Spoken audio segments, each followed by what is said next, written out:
আসসালামু আলাইকুম ওয়া রাহমাতুল্লাহি ওয়া বারাকাতুহু। আপনারা কি জানেন ক্ষমা প্রার্থনার সর্বশ্রেষ্ঠ দোয়া কোনটি? এটির নাম হলো সাইয়্যিদুল ইস্তিগফার। রাসূল সাল্লাল্লাহু আলাইহি ওয়াসাল্লাম বলেছেন, যে ব্যক্তি সকালে বিকালে এই দোয়া পাঠ করবে, সে সেই 3 বার রাতে মারা গেলে সে ইনশাআল্লাহ জান্নাত পাবে। তো চলুন আমরা এই দোয়াটি বেশি বেশি করে পড়ি এবং এর উপর আমল করার চেষ্টা করি। তো সেই দোয়াটি আমরা জেনে নিই।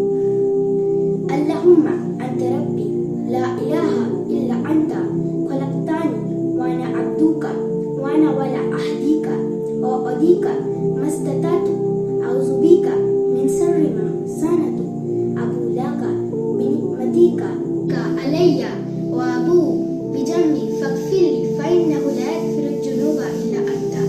আল্লাহ আমাদের এই দোয়ার উপর বেশি বেশি করে আমল করার তৌফিক দান করুন, আমিন। এবং এই ভিডিওটিকে বেশি বেশি করে শেয়ার করে দেবেন এবং পাশে থাকা বেল আইকনটি প্রেস করবেন। এরকম সুন্দর সুন্দর ভিডিও পেতে আমাদের চ্যানেলটিকে সাবস্ক্রাইব করতে ভুলবেন না। পরের ভিডিওতে আমরা সাইয়্যিদুল ইস্তিগফারের